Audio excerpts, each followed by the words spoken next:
Hello class, welcome back. Let's go back to our slides and carry on our discussion. Are you back?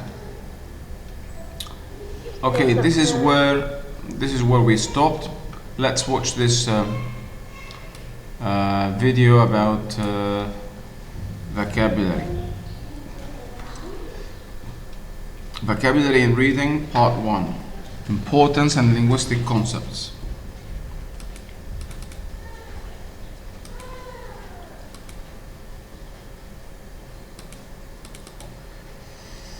Okay, if I can't play it from here, then I will try to play it using another mechanism. Stop presenting and then represent.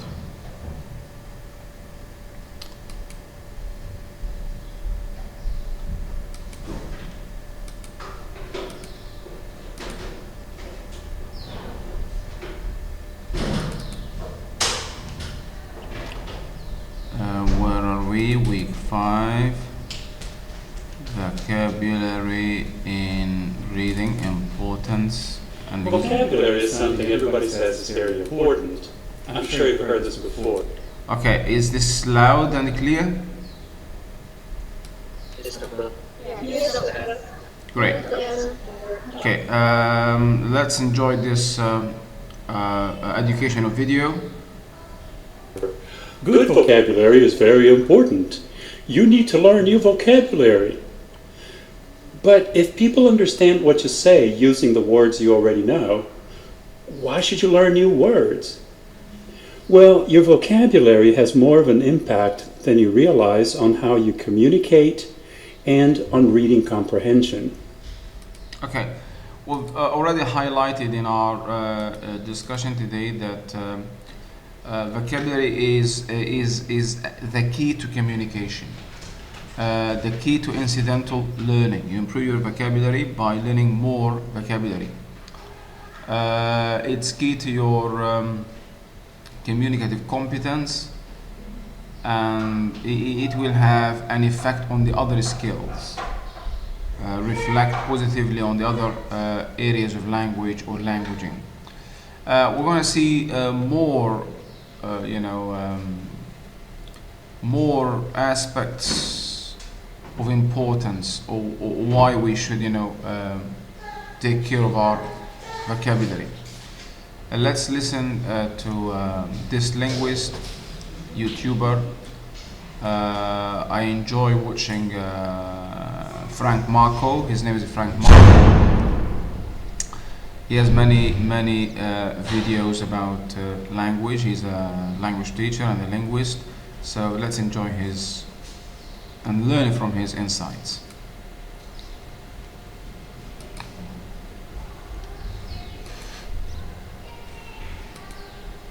So, how does your vocabulary help or get in the way of communication and reading? How many words do most people know anyhow? 5,000? 50,000? No, that sounds like a lot.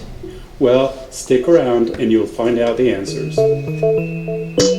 Snap language.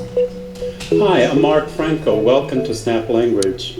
So, how important is it really to have good vocabulary? I can give you 3 main reasons: to communicate effectively, to navigate the social environment, and, of course, to read effectively. Of course, you need words to communicate. You may think you know enough words, though, because you can communicate effectively in everyday life. But what happens when other people use vocabulary you might not know? This can happen, for example, when you first go to college or in a new professional setting.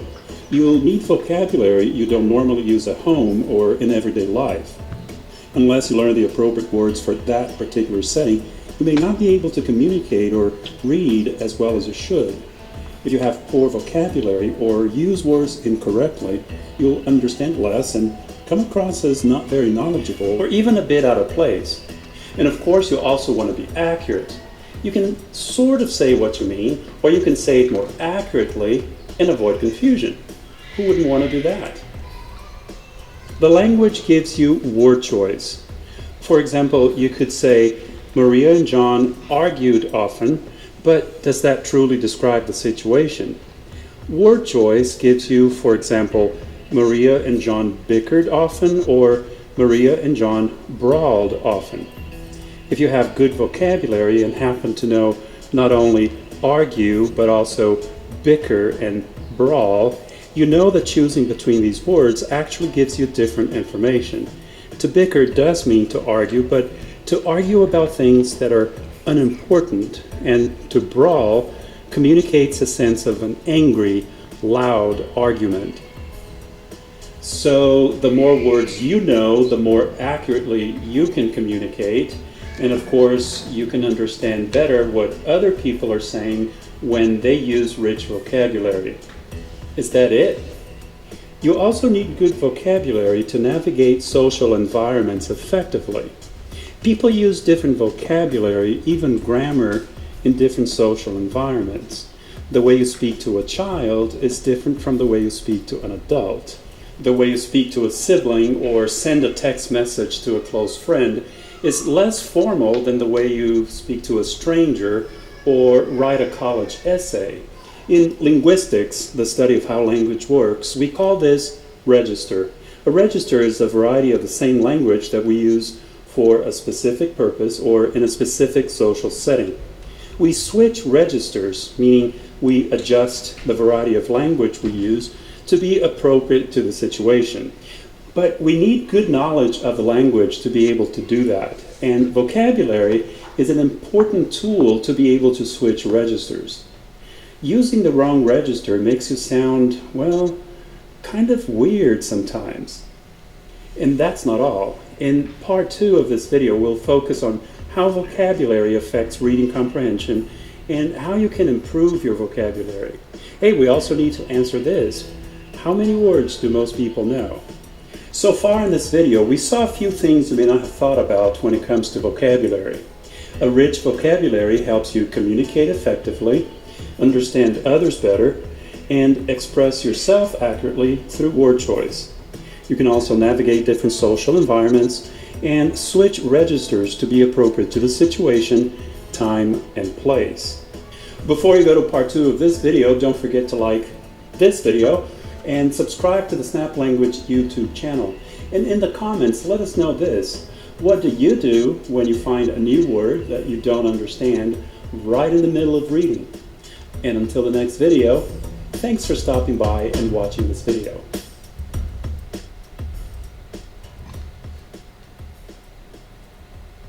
It has more of an impact than you realize on vocabulary help. You'll find out the answers. So welcome to Snap Language.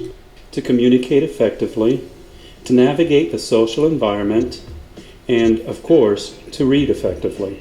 So in addition to the highlighted points I mentioned,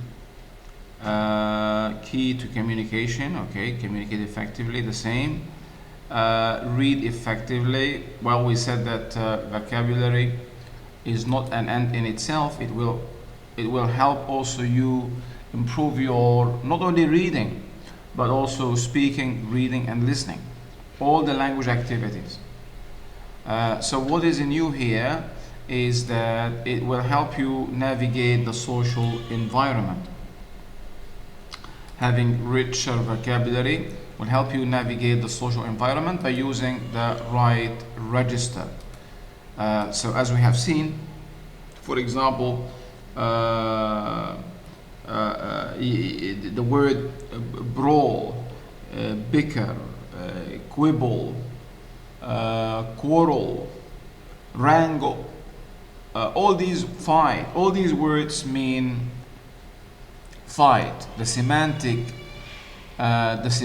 core, the heart of this, of these words is to fight. But they are not used, as I said at the beginning, with synonyms. They are not used interchangeably.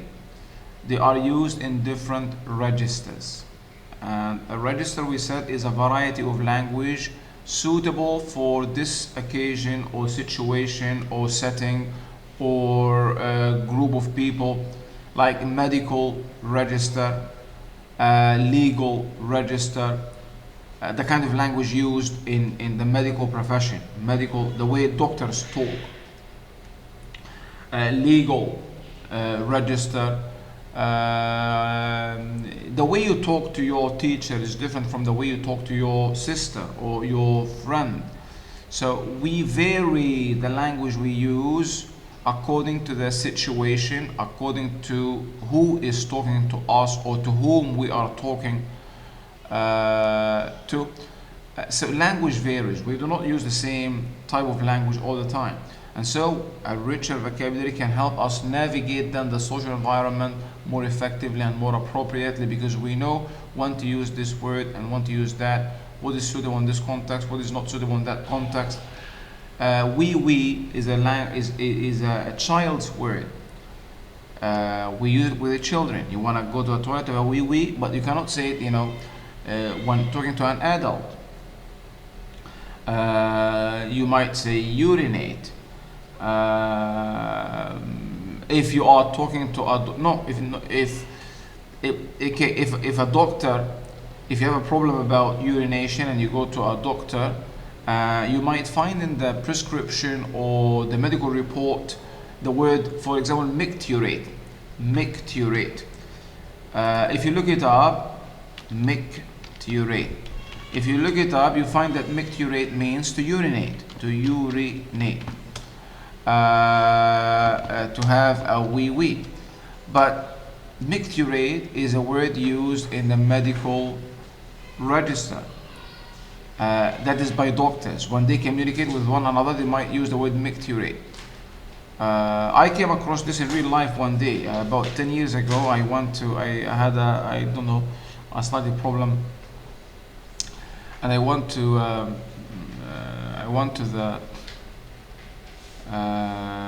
the doctors, and I found this word in the medical report, so it was new to me. And when I looked it up, I found that it meant to urinate. So the thing is that language varies, and having richer vocabularies mean that you do not only understand what people say, which you do not know when you hear them or read them, but you can also navigate the social environment and use language more appropriately. Okay, now we're gonna watch another video, vocabulary in reading, part 2, vocabulary learning habits, by also Mark Franco. Hi, you're back. In the first part of this video, we talked about how your vocabulary affects certain aspects of communication. How about reading comprehension? Well, I'm sure you know the feeling. You're focusing on understanding some new material when epistemological lacunae in the vernacular, words you don't know, keep getting in the way. And the whole purpose of reading is to understand and learn something from it. When words you don't understand keep slowing you down, how much can you actually learn? How many words would you need to know so that never happens? How many words do most people know anyway? Welcome back to Snap Language. So we read to understand the content, right? Then why don't writers use words that everyone understands? Why does written language have so many big words? You see, good writers are aware of word choice, so they choose the words very carefully to express their ideas precisely. Good writers are also aware of linguistic registers, so they expect the people reading their writing should know those words.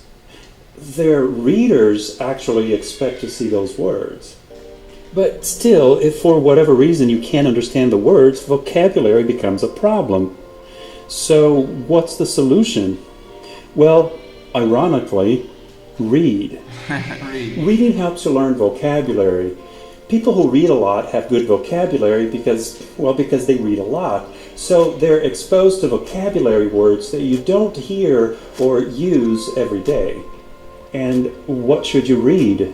Read about everything. When you read about music, you learn vocabulary related to music. When you read a lot about history or pop culture, you will learn vocabulary that appear in those areas or subjects. Also, when you read in different sources, such as blogs, magazines, journal articles, and so on, you learn vocabulary that tends to appear in that type of publications. Reading a variety of materials gives you the opportunity to see a wide range of specific vocabulary words. As a bonus, you also acquire general knowledge about the world, which then helps you understand what you read in the future because you likely already know something about the topic. And simply taking an interest in words helps too. Just paying attention to new things, anything, makes you more likely to notice and learn them. Be careful though. Don't obsess about vocabulary, especially when your purpose for reading is to understand and learn the content. There's a time to learn content and a time to learn vocabulary. Don't try to do both at the same time. You can always underline or highlight new words and go back to them, but only after you've finished reading. We'll cover ways to learn vocabulary in another video. Now on to the big question. How many words do most people know? Well, it depends. It depends on your age and level of education. In an old study, developmental psychologists Betty Hart and Todd Risley found that by age 3, children already knew at least 500 words, but children whose caregivers had the opportunity to talk to them a lot learned as many as 1,100 words. A native speaker of English knows about 12,000 unique words in their freshman year in college. By the time they graduate, they know an average of about 17,000 unique words. Whoa, if you do the math, you learn over 5,000 words in college. On average, that's over 1,000 words a year. You may have guessed one of the reasons you learn that many words in college is you're required to read a lot. As you get older, you don't learn new words as quickly as that, but your vocabulary keeps growing as long as you stay interested, read, and learn new things. So, an educated adult native speaker of English might know between 30,000 and 40,000 words. That's a lot of words. But it happens over many years, and you can help the process along by reading a lot and creating opportunities for yourself to learn new words. Would you like to estimate the size of your vocabulary? Visit the Test Your Vocabulary website. Take their test and let us know in the comments what your score was. Personally, I think that taking a general interest in the world around you keeps you learning everything, including vocabulary. I think it's about balance, reading all sorts of things from textbooks and comic books to journal articles and social media publications, reading to learn and reading for fun, watching good documentaries, movies, plays. It's about being connected, engaging yourself in all that's out there, and creating for yourself a balanced exposure to the language in different areas and different linguistic registers. But no matter how many words you know, there are hundreds of thousands of words in the English language, so you'll always end up running into words you don't know. Hence is the importance of these two strategies. I mean, regardless of how many words you have and regardless of how ambitious you are, you will still encounter words almost on a daily basis. If you expand your reading and you read different linguistic registers, you will find that you still encounter words regardless of your age. And so what is important is the ability to work out the meaning of the word when you come across it for the first time. This is what matters, rather than how many words. Hence is the importance, as I said, of this class and the next. The ability to apply these two strategies can textual analysis and word structure analysis to guess the meaning.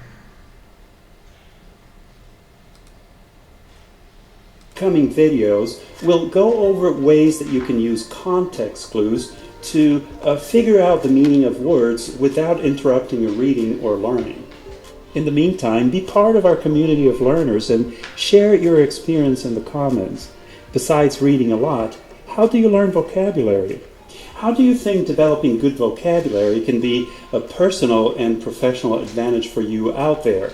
And do me a favor and subscribe to the Snap Language YouTube channel, like our videos, and help this channel grow so we can continue producing quality videos for you. Until the next time, thanks for stopping by and watching this video.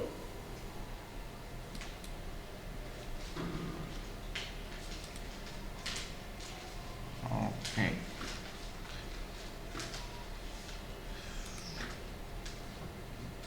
Okay, what is next? Vocabulary strategies. So let's summarize what we have been talking about. The meaning of a word in a language is determined by two things: by its morpheme structure and context. Morpheme means the small units that make up a word, the units of meaning. Like to get back to the example I started the class with, unhappiness, there are three morphemes: happy, ness, and un. Each of these three morphemes or units has its own meaning. So a morpheme is a unit of meaning, part of a word. The word reading has two morphemes, read and ing. So more about this will be next week when we talk about the morpheme structure and morphemic analysis.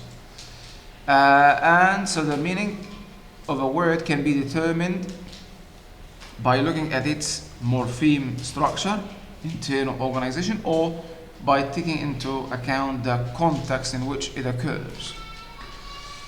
And so there are two strategies to deal with the new vocabulary: contextual analysis and morphological analysis, or morphemic analysis if you like. From morpheme, morphemic, I see, or word structure analysis. I mean, regardless of whether you call it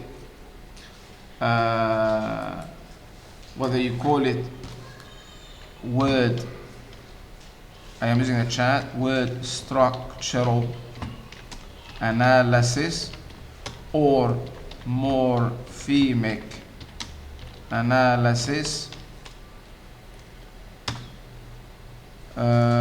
or even morphological analysis, the meaning is the same. We mean breaking a word down to its smaller units that make it up as a whole. Morphology, by the way, morphology is the study of word forms, of how words are made or formed.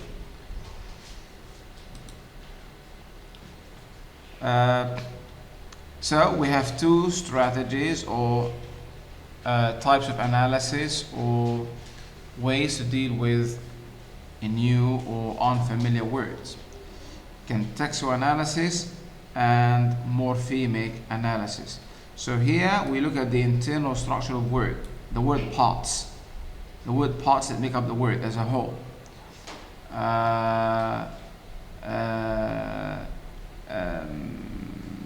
And as I have said many times, this will be discussed really next week, so let's not talk about it anymore. Today we're in the context of discussing the first or one of these two strategies, and that is contextual analysis, where we look at the surrounding context. Now, to work out what a word means, we need to consider the following. In addition to what your classmate said at the beginning, like a word may be defined using context clues such as things such as synonyms, antonyms, explanations and examples, contrasts, experience clues. In addition to these that your friends or classmates presented at the beginning, I would like to draw your attention to the following four elements to work out, to guess the meaning of a word. You should consider the part of a speech, that is, if it's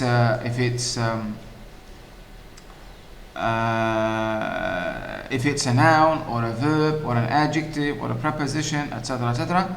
You need to look at the context. You may want to also consider the sound of the word and the source of what you're reading. If it's a medical journal, that's the source. If it's a legal journal, that's the source. If it's a book about linguistics, then that's the source. So let's talk more about these clues related to context or contextual analysis. Okay, let's watch this video about these issues. Are you with me? Yes, okay. So now we're gonna watch a video about the four things you need to take into consideration when you're trying to guess the meaning of a word from the context, from the surrounding context. Take note of the part of a speech. Take note of the sound. Take note of the source, and take note of the context itself. Let's watch this video and then we can expand some more depending on the need. So let's see what we mean by these four things.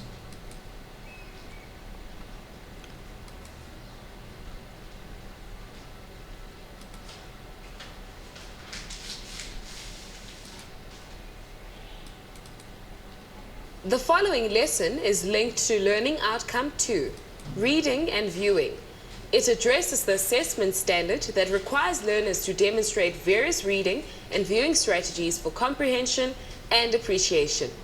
Learners should be able to infer the meaning of unfamiliar words or images in familiar contexts.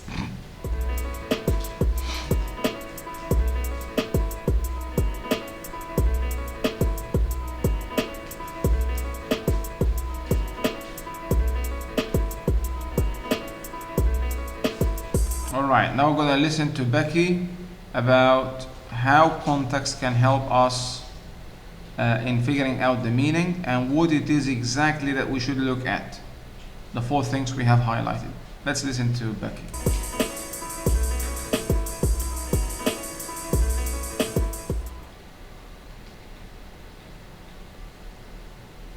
Hi there, I'm Becky. We see words we don't know the meanings of every day.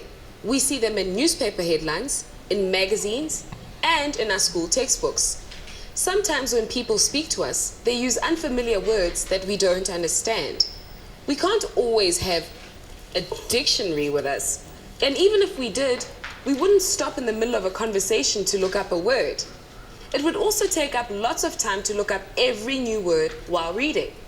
So again, it is not how many words you know that matters, it's the ability to work out the meaning of a new word when you come across it that matters. Today we're going to focus on working out the meanings of words without using a dictionary.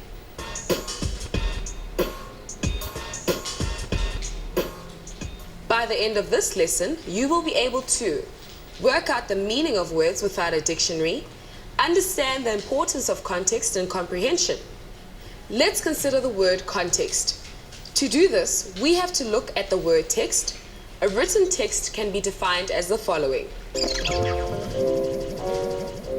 a passage of words or a passage of writing. You already know what a textbook is. Here are some maths and science textbooks. Now these textbooks are full of text or passages of writing about a subject. Now let's get to the word context. From the words we already know, text and textbook, we can figure out that context has something to do with the text. In fact, context refers to what the text is situated in, what is around the text. Here's a definition. Context is the surroundings, the setting. So, that means context is the physical sentence or paragraph that the word appears in, as well as the ideas surrounding a particular word or text. Now, how does context fit into comprehension? We've already said that comprehension depends upon knowing words and what they mean, but it is not just knowing what each individual word means. Comprehension depends also upon how and where the words are used. It depends also upon the context. Let's consider physical context or situation first. In a big shopping center next to an escalator, you might have seen a notice saying, "Shoes must be worn on escalator." Fair enough. We know it is telling us that everyone who goes on the escalator has to wear shoes. This is because if you have bare feet, your feet might get hurt. So we understand the context or situation of the warning. But now the situation gets a little trickier. What if there's a notice that says the following? Small children must be carried. Does this notice mean that you have to have a small child to be allowed to climb on the escalator? Of course it doesn't. In the context of a shopping center, the sign means if you are shopping with a small child, you have to pick the child up while you're on the escalator. But even if you don't have a child to carry, you can still use the escalator. So we see that the meaning of a sentence depends upon the context in which the sentence appears. In this case, the shopping center. And the meaning of a single word, in this case, must, also depends upon the situation. Everyone must wear shoes, but only people who have children must carry them.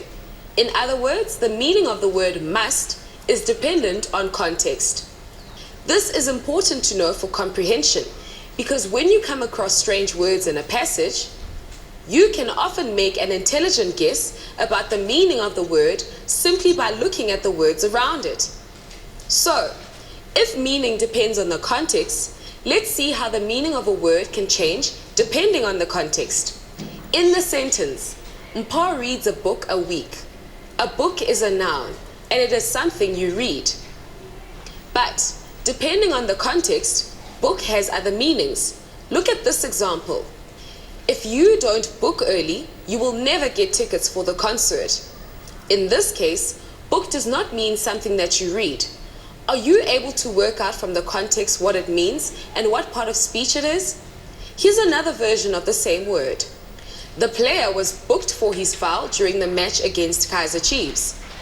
Can you work out what booked means here and what part of speech it is? As you can see, the word book has various meanings depending upon the context that it is used in. And this context can help us work out the meaning of the word. Let's go back and look at the context clues to see if you were able to work out the different meanings. Here's our first example. If you don't book early, you will never get tickets for the concert. In this sentence, the words early and you will never get tickets for the concert let you know that book means reserve tickets in advance. We can also work out that in this sentence, book is a verb. It is something that you need to do to get tickets. Our second sentence was, the player was booked for his foul during the match against Kaizer Chiefs. The context here is provided by the words player, foul, match, and your general knowledge that Kaizer Chiefs is a soccer team. These clues help us to work out that booked means his name was written down by the referee because he committed an offense. Again in the sentence was booked is a verb. It was something that happened to the player. From those examples, we could see how words can change their meanings and parts of speech depending upon the context. Book is a word that you're very familiar with, but the same technique of looking at the context of words you're trying to work out the meaning of can be applied to more complicated words that you are unfamiliar with. Another thing to be aware of when working out what words mean is to take note of the source of the text. The source of the article gives you clues as to the tone of the article and what type of writing you're looking at, and this is very helpful to determine the context. Before we try to work out the meanings of unfamiliar words, let's summarize what you should look out for. When trying to work out what a word means, you should consider what words it sounds like, the context or surrounding words and ideas that are associated with it, and the source of the text. Let's put this into practice. Can you work out what the underlined word in this sentence means? It was taken from a decorating magazine. His house was filled with objets d'art from his travels, including a collection of masks.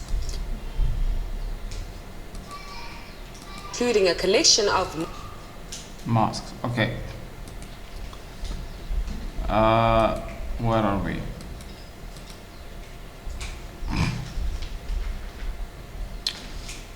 Where is the video?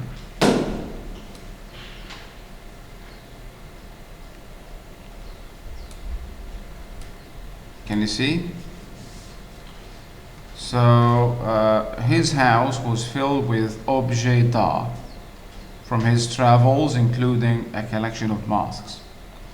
Here we are now in the context of discussing the sound, and that the sound could give you or be a clue to the meaning. Consider the sound. So his house was filled with objets d'art from his travels, including a collection of masks. I am sure that the word objet d'art is new or unfamiliar to all of you, most likely. And so, but the point is that we can still try to guess the meaning. How? We look at the part of speech, and we look at the sound, and we look at the source, the sound, the source, the part of speech, and the context, to try to figure out the meaning. Remember that there is also another strategy, which is morphemic analysis, the word parts, which we're going to discuss next week. The part of speech, the first thing to consider when you come, class, pay attention. The first thing to consider when you come across or encounter an unfamiliar word, a strange word, the first thing to consider is the part of speech. What is the part of speech? The position of the word in the sentence will tell you which part of speech it is, whether it is a noun or an adjective or a preposition or a conjunction or a determiner or a pronoun or a preposition. There are, by the way, 9 parts of speech or parts of a sentence. The parts of speech are the parts of a sentence, and they are 9. Shall I write them in the chat? A word, any word in the dictionary, or a word in your lexicon. What is lexicon?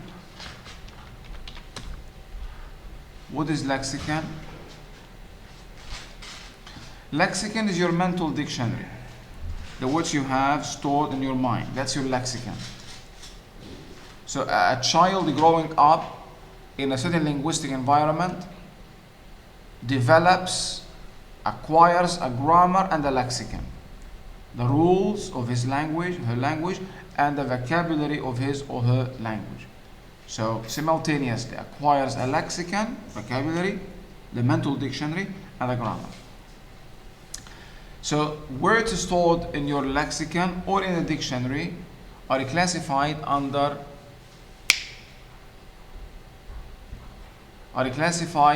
9 types. A word is either a noun or a verb or an adjective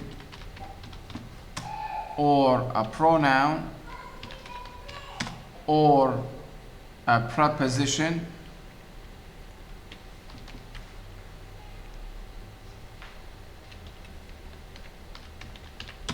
or a determiner or a conjunction or an interjection. Are they 9? Can you count them? 1, 2, 3, 4, 5, 6, 7, 8. Oh, and adverbs. I have missed the adverb. Adverb. Okay? Any word that you know, or any word that you will know, is one of these. It's either a noun, or an adverb, or a preposition, or a determiner, or a conjunction, or a...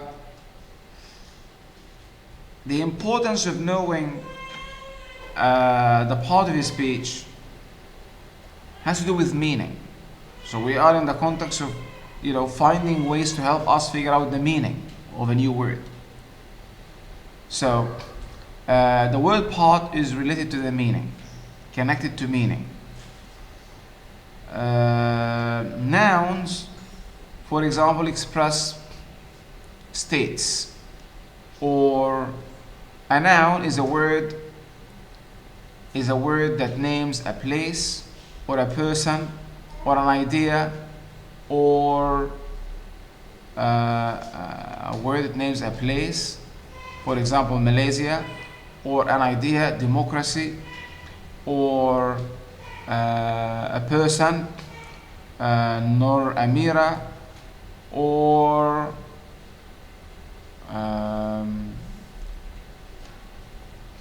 there is one more thing. So we know that if a word is a noun, then it is a name for something. If a word is a verb, then it has to do with an action. As she said, for example, booked. I booked a ticket early. So book is used as a verb, and so it means an action, doing something. I booked, I did. I went to a travel agency. And prepositions are words that link nouns or two units.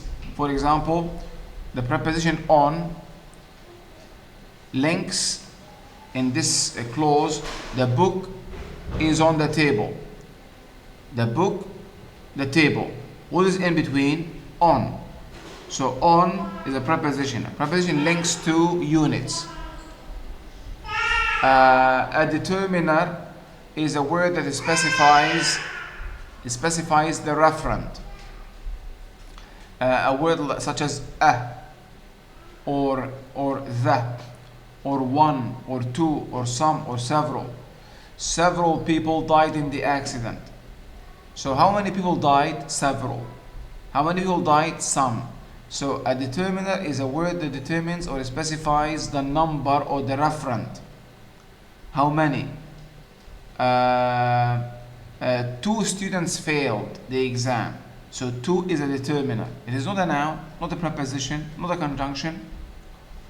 So as you can see, each of these word parts has a certain meaning. An adjective describes a noun. A tall man, a lovely lady, a hard exam.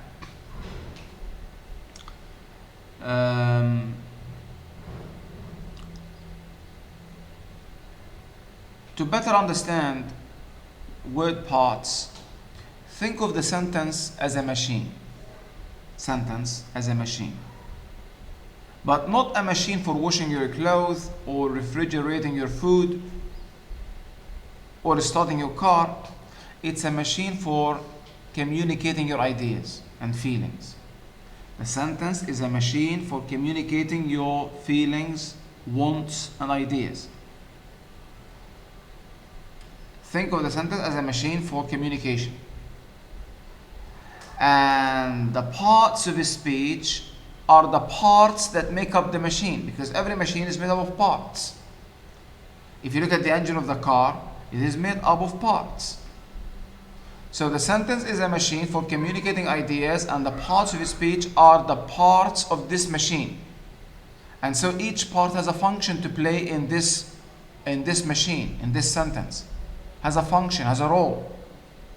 So the function of a noun is to name a place, a person, an idea. The function of a verb is to express an action: dance, play, stand, go, eat, drink. So each word has a role to play. I will send you at the end of the class and a small article I once wrote about the major parts, the major word classes, because these word classes, these 9, are classified into major word classes and minor word classes. They're also called word classes, parts of speech or word classes. So the major parts of speech are the nouns, adjectives, verbs and adverbs. 4. The rest are the minor word classes or parts of speech. Why major, why minor? Major because most of the words are constitute these types. I mean, most words are nouns in a language. Comes next verbs or adjectives and then adverbs. So they are major in this sense. Minor words, these are prepositions, pronouns, determiners, conjunctions and interjections. They are minor because they are not many. You can count them. I mean, how many pronouns are there in English or in Malay or Arabic? You can count them, 6, 7, and they can't grow. Nouns can grow. New words, new nouns, new verbs can be added, but not a new. Have you ever seen a new conjunction like but, and, or?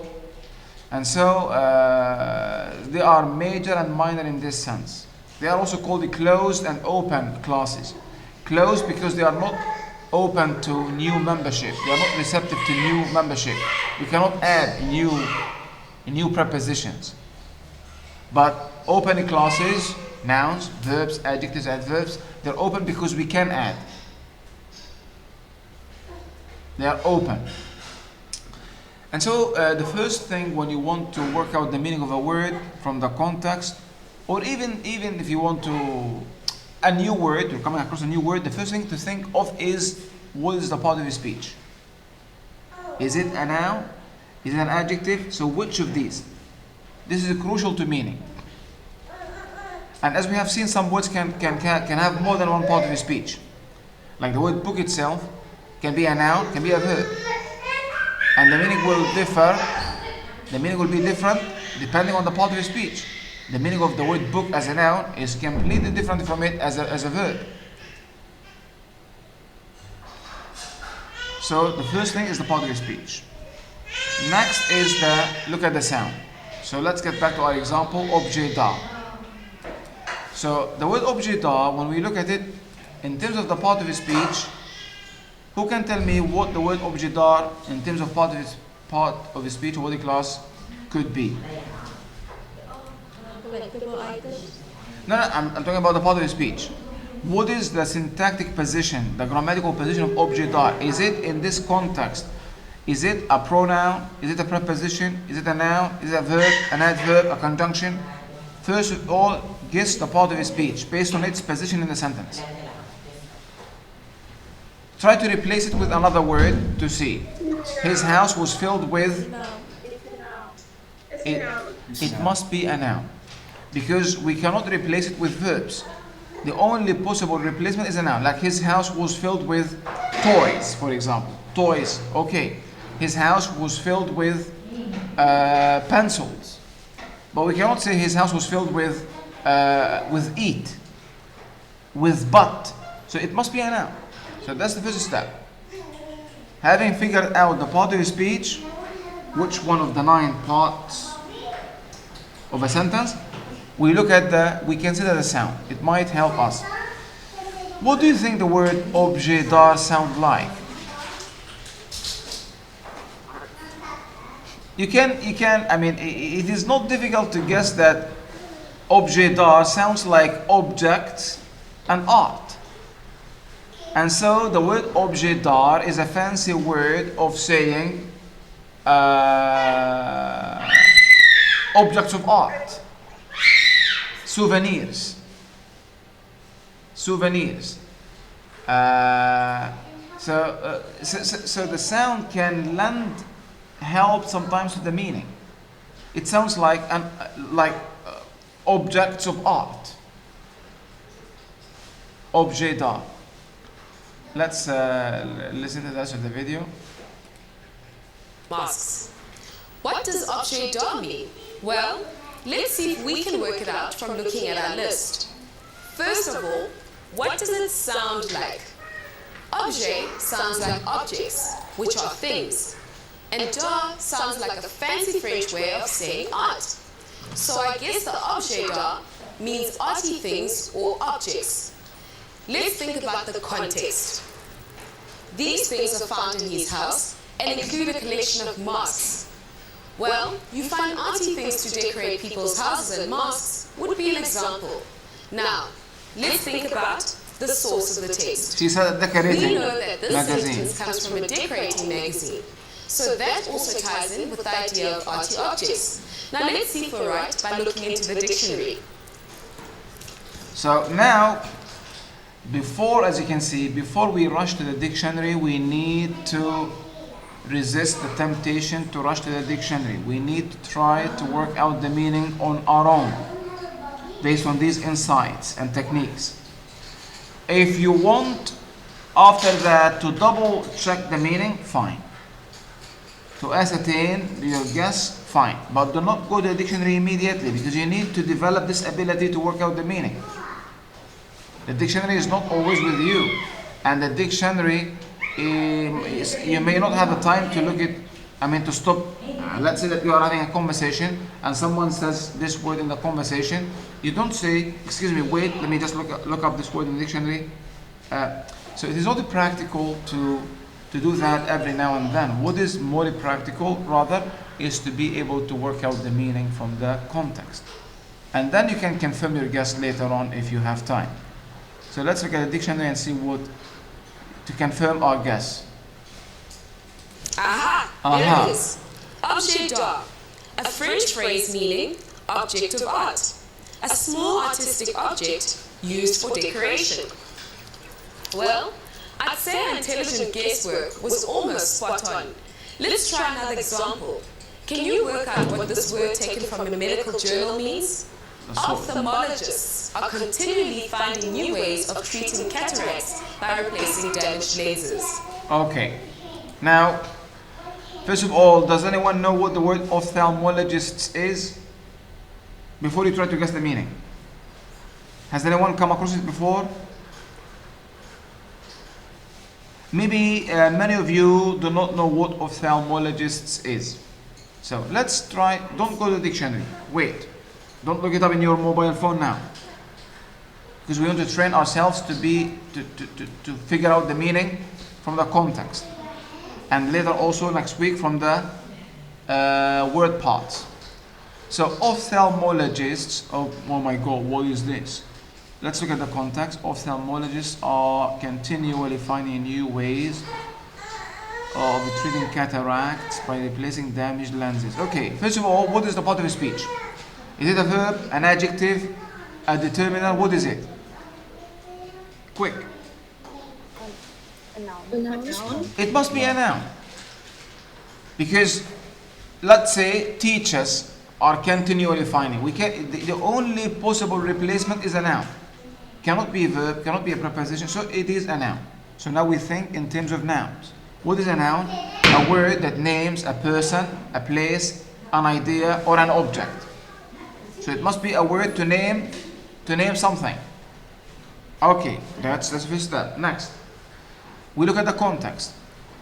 Are continually finding new ways of treating cataracts. We don't know what cataracts, but we know the word treat as in medicine, to treat, like you have a problem and you want to treat it, by replacing damaged lenses. We know that lenses has to do with the eyes, and the treating, so cataracts must be a disease affecting eyes, and so ophthalmologists most likely are people who treat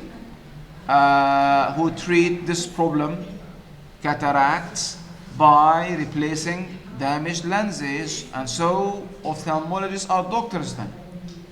You see how you can guess the meaning? Okay, let's also consider the source. She said that this sentence is taken from a medical journal. Well, if it's a medical journal, then along with the ideas already we have formed about the word, then this is most likely it refers to doctors. Let's consider the sound. The sound. The fourth thing. The sound. You might have heard of the word.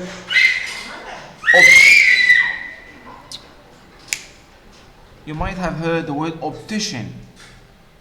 Optician. Optical. So maybe also the sound can lend also help.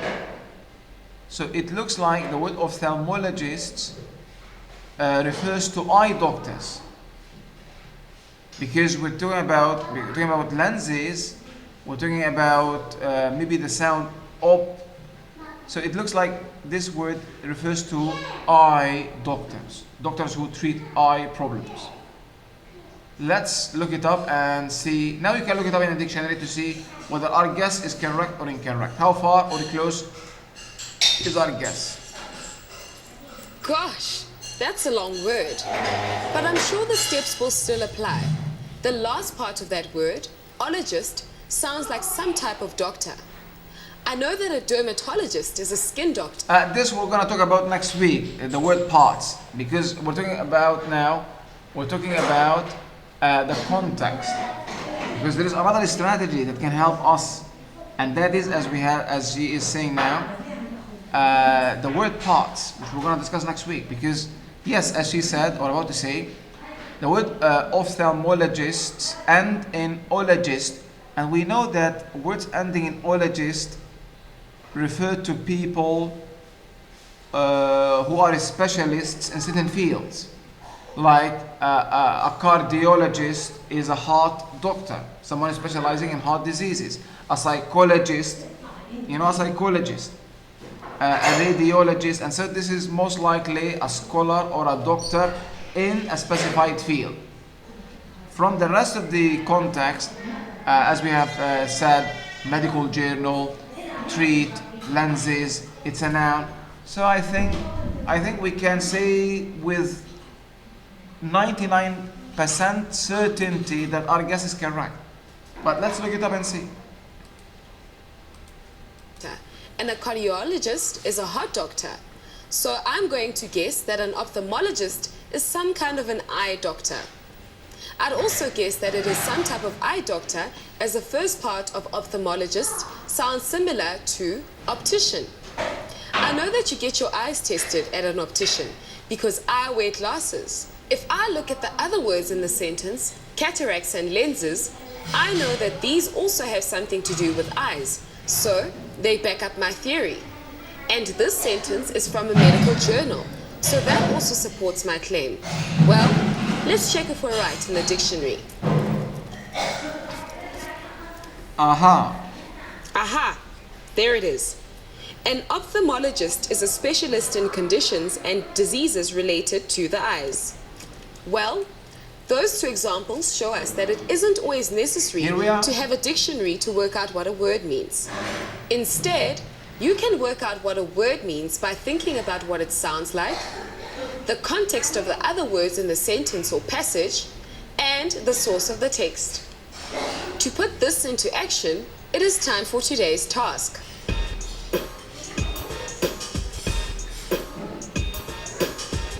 Your task is to work out what the word service means in each of the following sentences. He is a good tennis player and he always wins his service. I always enjoy the sermons at the 10 a.m. service. I got a new dinner service as a wedding present. I must go to the garage because my car needs a service. I would buy the equipment because they give me good after-sales service. Now that you're better equipped to work out the meanings of words from the context that they are situated in, I hope that you will be encouraged to put these skills into practice when you see an unfamiliar word. But from me, till next time, goodbye.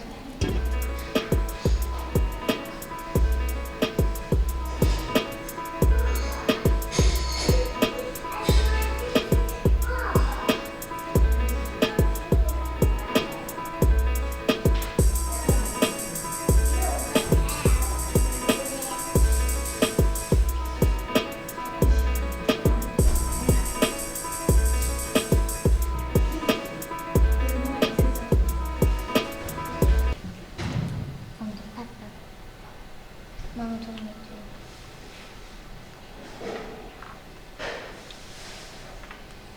to. Okay, that was Becky with you. We have now a good idea about how to work out all, the kinds of things we should consider when we try to figure out the meaning of a word from the context. Now we are left with some more videos about how to guess unknown words. So let's now go back to our beloved YouTuber Mark Franco and learn more about guessing words from the context. Okay guys, are you tuned with me?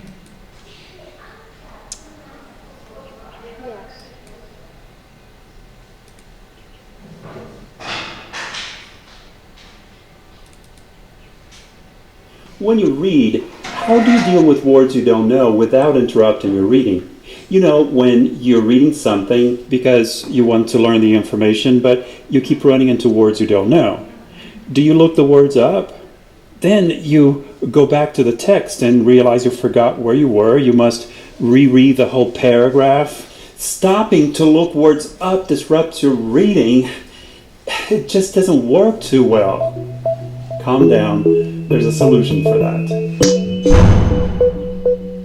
Hi, Mark here. Welcome to Snap Language. In a previous video, we saw that the language has so many words, you'll very likely run into words you don't know. Well, the next time you're reading to learn content, don't let these unknown words get in the way and slow you down. Instead, don't stop reading. Simply try to figure out the meaning of the word. Take just a few seconds to find clues that are right there in the text, though we sometimes just miss them. These are called context clues. See if the author provided synonyms or antonyms or maybe a definition or an explanation of the word. Try to guess the meaning of the word using the general sense of the paragraph or things you already know about the topic. First, let's see how sometimes the author gives you a synonym to help you understand a word or expression. Let's say you read a sentence like this. In his speech, the president tried to assuage people's concerns about the economy. Indeed, his excellent speech put everyone more at ease. Assuage. What on earth does assuage mean? Wait, before reaching for a dictionary, examine the context. You can see that the author compares two similar ideas, that the president tried to assuage people's concerns and that indeed he or she was successful at doing just that and did put people more at ease. So by restating the ideas, the author practically gave you a synonym for assuage. To assuage a concern is to make it less of a concern. It means to make something less severe or serious. Now that the sentence notice that the word assuage is a verb. Now that the sentence makes sense, you can hear. Now that it is a verb, try to assuage. So from the context, we know that assuage means to make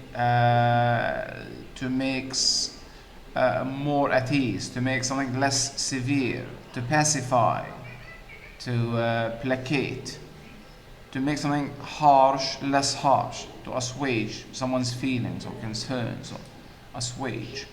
Or serious. Now that the sentence makes sense, you can keep on reading. You can always underline or highlight the word and look it up, study it, add it to your word list, but only after you have read and understood the passage. Sometimes the opposite or an antonym is what you find in the text. Let's look at this example and see if you can figure out the meaning of the word equanimity. Whenever his second wife's emotional instability surfaced, John found himself missing the equanimity in his first marriage. Missing the equanimity. First of all, it is a noun. Whenever his second wife's emotional instability surfaced, problems, John found himself missing the equanimity of his first marriage, his first wife. So we have two wives, previous wife, current wife, second wife, emotional instability, problems. He misses the equanimity of his first wife. I think we can guess the meaning now, can't we? So it seems like equanimity is something the opposite of instability. So equanimity would mean stability then. The equanimity, the stability, the happiness, the quietness. We might not be 100%, accurate in our guess, but we can still work out. We can still make a guess, and if the meaning sounds okay, we can carry on reading, because this will take place in a few seconds as you are reading. You can underline the word and later on look it up in order not to affect your reading and comprehension. So if you think that this could be the meaning, go on, underline it, later on come back to it for a vocabulary study or a vocabulary section. So this would be my interpretation or guessing of the word equanimity from the context, being used as an antonym or an opposite to instability. The author pretty much tells us what equanimity means by contrasting it to what it is not. When John's second wife has moments of emotional instability, he misses the equanimity or emotional stability in his first marriage. John misses something he used to have but doesn't have anymore. So from the context, you get that equanimity is contrasted with or an antonym for emotional instability, so it means emotional stability, means peace, composure, or calmness. Peace. Now let's look at this example using the word quidnunc. Oh my God. Maybe you already know the word. No, you if don't. not, pause the video, see if you can guess the meaning of quidnunc using the context clues. Then start the video again and check the answer. Tabloids, which mostly sensationalize the news or even make news up, make their money on quidnuncs ready to be in everyone's business. Quidnuncs. Don't go to your dictionary yet. Wait, let's see if we can work out the meaning from the context, using the context clues we have talked about, which mostly sensationalize the news, make their money on quidnuncs, ready to be in everyone's business. Oh, really? We can work out the meaning, guys? Really?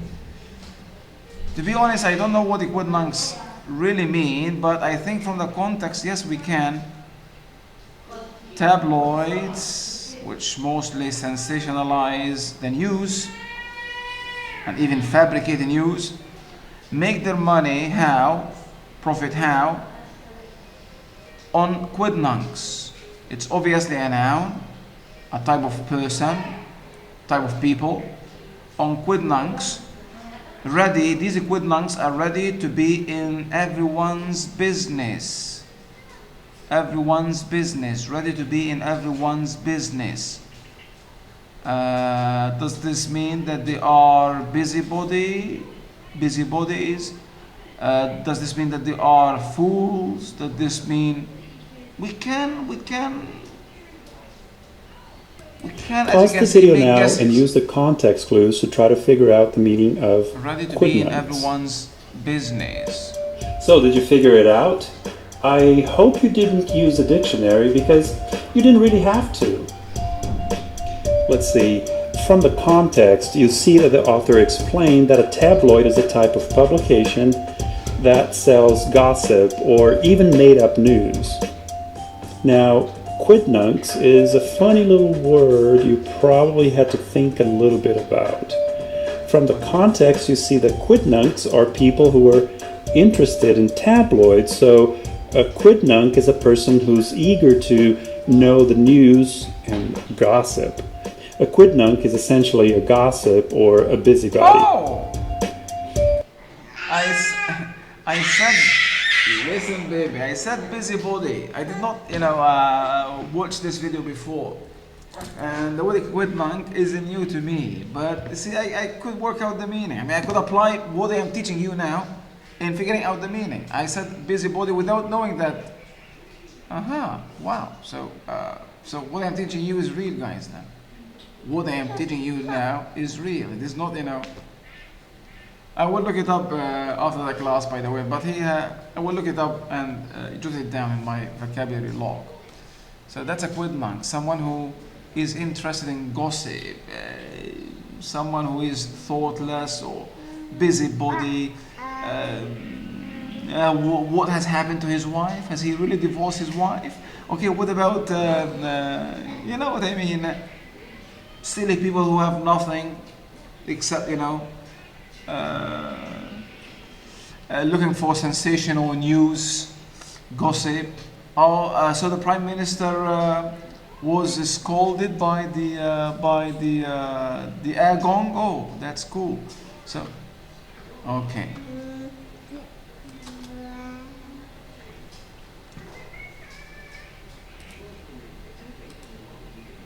And that's it. If you pay attention to what's around the text or the context, you'll see that many times the information you need to figure out the meaning of a word is right there.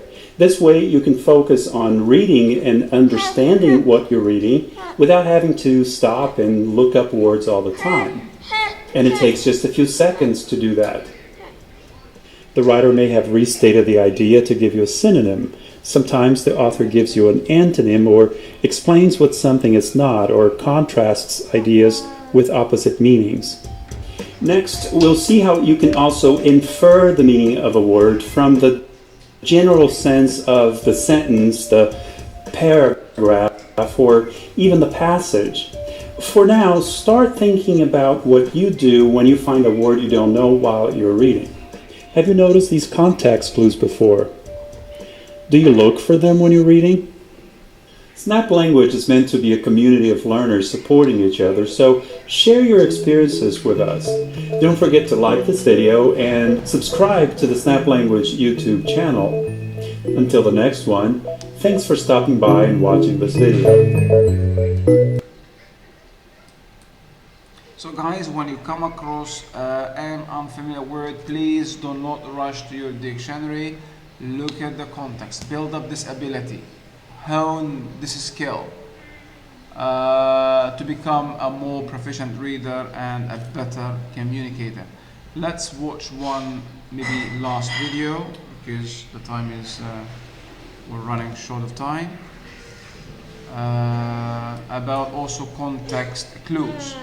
So this is part 2 with Mark Franco. Hi, glad you're back. In part 1 of this video, we saw how finding words we don't understand while we're reading is no reason to panic. Many times we can find synonyms or antonyms that help us understand what the word means. Now in this video, we'll look at how sometimes you can infer the meaning of a word just based on the general sense of the passage, or sometimes based on what we already know about a topic. We'll also talk about transition words. You know what? Let's just go take a look. Yes. Hi, Mark here. This is Snap Language.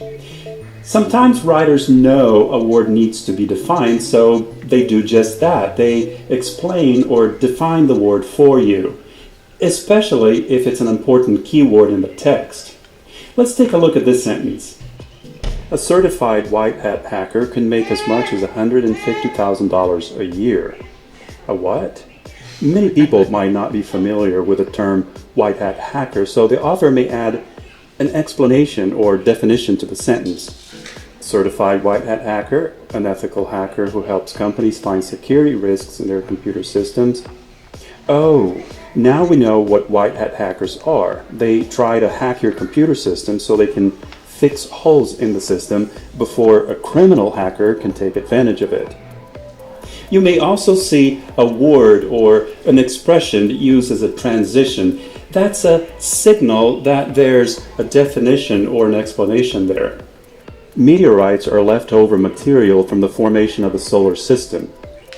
Perhaps some readers may not know exactly what meteorites are, so the author may use commas and the word or to signal the definition.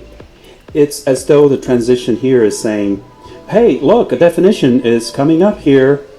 Meteorites, or any chunks of rock or metal reaching the Earth from outer space, are leftover and so on.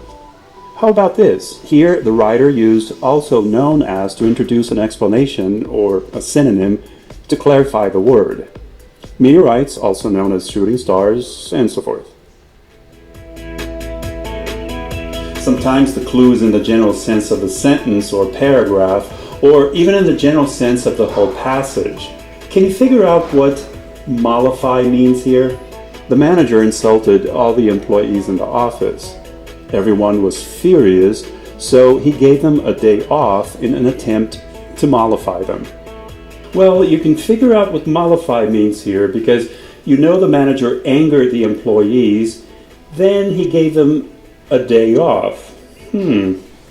You can infer that the manager gave them a day off to make them less upset, to mollify them. So that's to mollify. Let's do another one.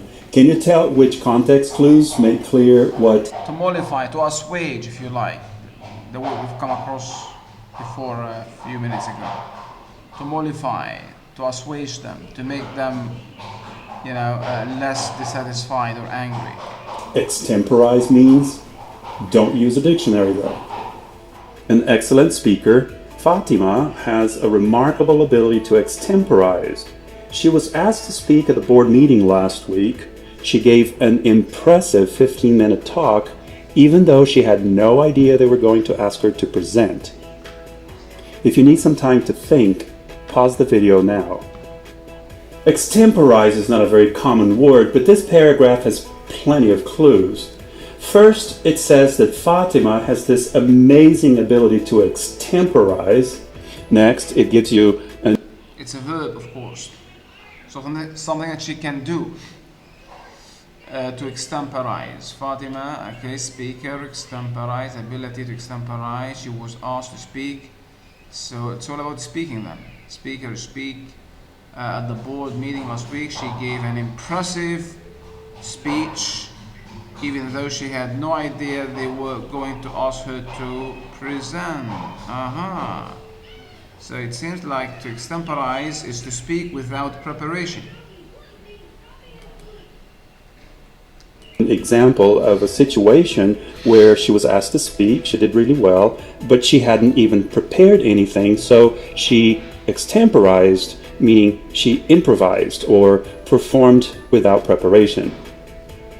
We talked about transition words that signal that some information is being presented. In this example, the author actually could have used one of those. For instance here would make clear that the second portion of the paragraph is an example of Fatima's ability to extemporize. Sometimes going on your prior knowledge or what you already know helps you understand a word or even a passage as a whole. That's why the more you read, the more you know about the... This is what we meant by experience clues in the text. Experience clues. world in general, and the more stuff you know, the better you become at predicting and understanding new information. What does meeting one's demise mean here? According to some theories, dinosaurs met their demise when a 6-mile-long asteroid hit the Earth 65 million years ago. Demise. Well, you may have read about this before, or perhaps you watched a documentary about it. There's a theory that an asteroid impact may have caused, or at least contributed to, the extinction of dinosaurs. So, even if you never heard the expression meeting one's demise before, you have a good idea what it means based on your prior knowledge of the topic. And do these techniques always work? Unfortunately, no. Especially if what you're reading does not make sense because of that word, you must look it up. In many cases, these clues, along with the other clues, the word part analysis, in many cases they work, as we have seen. But sometimes, as I said at the beginning, in rare cases it may not work. None of these clues none of the analyses contextual or morphemic might work. In this case, what to do? We go to the dictionary. But remember, if you're reading to understand the content, you should focus on understanding the content, not on learning vocabulary. Let's say you're reading this paragraph. Although there is nothing unusual about syzygy in the cosmos, many people attach meaning to such events. As recently as 1974, a rare instance of syzygy caused some people to panic. What is syzygy? The only context clue is that syzygy is related to astronomy. I see no definition or example of syzygy, nor do I know of any syzygy way back in 1974. So what do we do now? Well, in this case, you should ask, is this word so important in the passage that you need to stop reading to look it up? If the paragraph or passage makes no sense because of this word, then you probably should look it up. But if you can understand it as a whole without knowing this word, maybe it doesn't really matter. The bottom line is, if you feel you need to know what syzygy means, by all means, stop reading and look it up. Well, now you know that you don't have to interrupt your reading every time you find a new word. The author may have included a synonym or an antonym, maybe an explanation or a definition for the word. Sometimes all you need to do is relate that information to something you already know. What's really important is to enjoy your reading and learn without unnecessary interruptions. Later, you can always go back and look up the exact meaning of new words. However, at that point, you're not reading to understand the content anymore, you're just studying vocabulary. Oh, by the way, in the context we saw here, when planets and other celestial bodies align, it's called syzygy. So this phenomenon, two or three celestial bodies, stars or whatever, come into a line like this. This phenomenon is known as syzygy. This is, by the way, syzygy. Called syzygy. Oh, by the way, in the context we saw here, when planets and other celestial bodies align, it's called syzygy. Of course, there's a time to learn vocabulary, but that's a different video. For now, just get out there, read a lot, and get some practice using context clues to understand words you don't know. And remember, Snap Language is a community of learners, so share your experiences with us. Let us know what works for you. How do you deal with unknown vocabulary while reading? Is there something else you do that maybe we left out of this video? Please subscribe to Snap Language. This is the way we can grow the channel and produce more videos for you. Until the next time, thanks for stopping by and watching this video.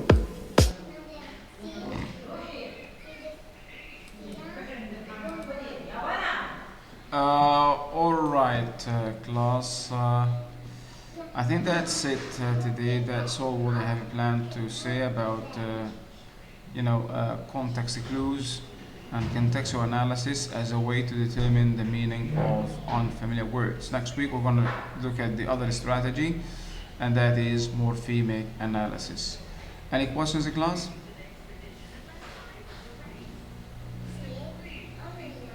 Any questions? I will try to send you via WhatsApp these videos we have watched so that you can watch them again along with my slides, and a sheet about major body classes for your reference later on. Hopefully you've enjoyed the class. We're gonna meet next week. Until then, I wish you all the best. See you next week. Thank you, Doctor. Thank you, Doctor. Thank you, Doctor. Thank you, Doctor. Thank you, Doctor. Thank you, Doctor.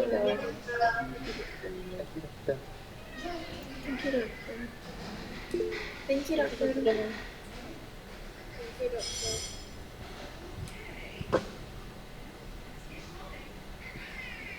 you, Doctor.